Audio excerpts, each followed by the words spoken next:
जय माता दी। नमस्कार, मी प्रगती पाटील तुमचं स्वागत करते माझ्या चॅनलमध्ये। आपण आहोत माता महालक्ष्मीच्या गडावर। डहाणू येथील प्रसिद्ध असं महालक्ष्मी माताचा हा गड आहे। तर चला माझ्याबरोबर तुम्ही सुद्धा माता लक्ष्मीचं दर्शन घेण्याकरता। जय माता दी।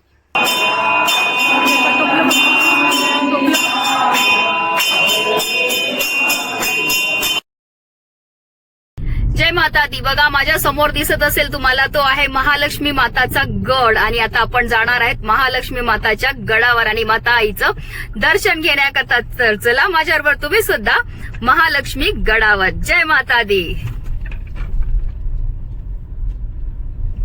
डहाणू रेल्वे स्टेशन पासून अवघ्या 26 किलोमीटरच्या अंतरावर असलेल्या मुंबई अहमदाबाद महामार्गावर महालक्ष्मीचे देवस्थान आहे। या देवीची यात्रा चैत्र शुद्ध पौर्णिमेपासून म्हणजेच हनुमान जयंतीपासून पुढे 15 दिवस चालते।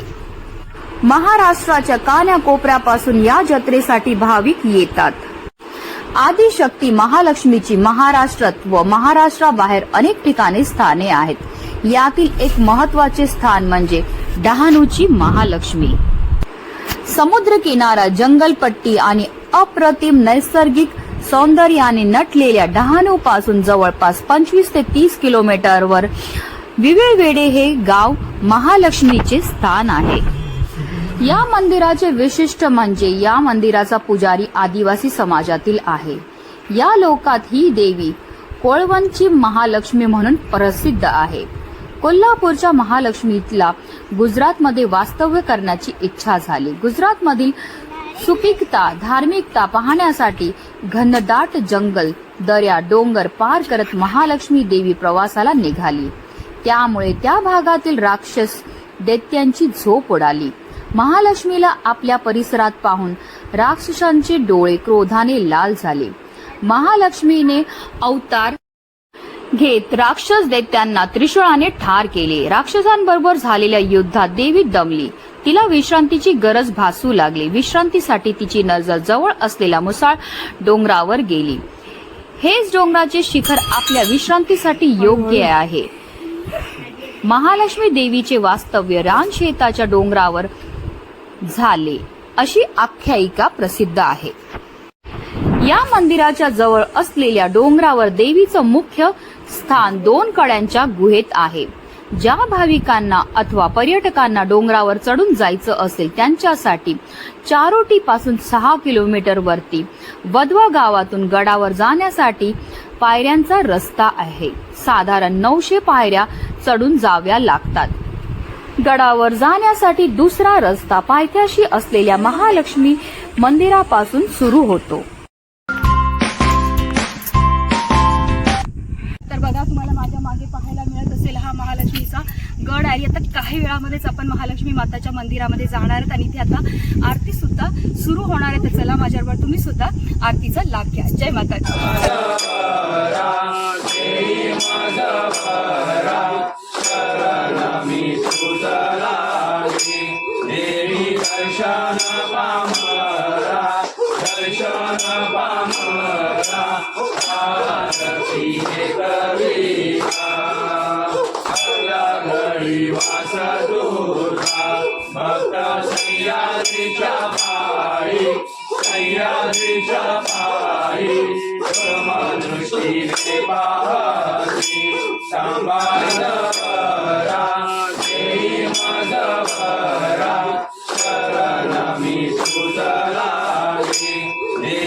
तर चला आता माझ्यावर तुम्ही पण माता महालक्ष्मीचं दर्शन घ्या आणि आरतीचा लाभ घ्या।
तर आता आपण गुहेमध्ये जाऊन माता महालक्ष्मीचं दर्शन घेणार आहेत.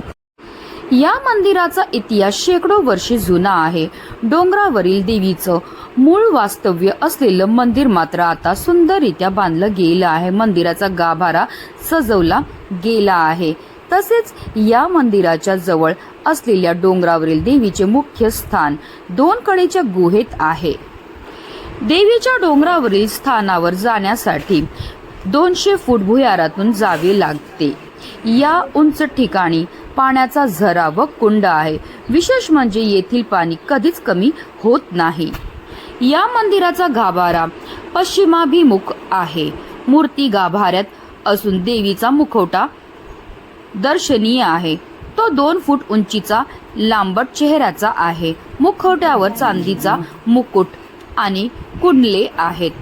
मागील बाजूस भव्य पाषाण असून याच पाषाणाचा दर्शनीय मुखवटा कोरून काढला आहे. मुखवट्याला सोने चांदीची अलंकारे सजवली असून मुखवट्यासमोर सिंह आणि जय विजय यांच्या चांदीच्या मूर्ती आहेत. बाजूला सभा मंडप, यज्ञकुंड, दीपमाळा, त्याच बाजूला हनुमान मंदिर आहे. समोर देवीचा ध्वज लावण्यासाठी उंच लाकडी खांब उभा आहे. यात्रेकाळात विविध धार्मिक विधी उत्सव येथे पार पडतात. चैत्र पौर्णिमेला पहिल्या होमाच्या दिवशी मध्यरात्री 12 वाजता पुजारी ध्वज पूजेचे साहित्य नारळ घेऊन पायथ्याच्या मंदिरापासून धावत जातो व 3 मैलाचे अंतर पार करून रात्री 3 वाजता डोंगरावर चढतो. तेथे तुपाचा दिवा लावून ध्वज फडकवतो व सकाळी 7 वाजता परत येतो. डोंगरावर 600 फूट अंतरावर ध्वज लावण्यासाठी जातो. व्हिडिओ आवडला तर एक लाईकचं बटन नक्की दाबा. नवीन असतील तर चॅनलला सबस्क्राईब करा आणि जास्तीत जास्त लोकांपर्यंत शेअर करा, जेणेकरून प्रत्येकाला आपल्या डहाणू येथील माता महालक्ष्मीचं दिव्य आणि भव्य दर्शन घडेल हीच मनामध्ये इच्छा. जय माता दी.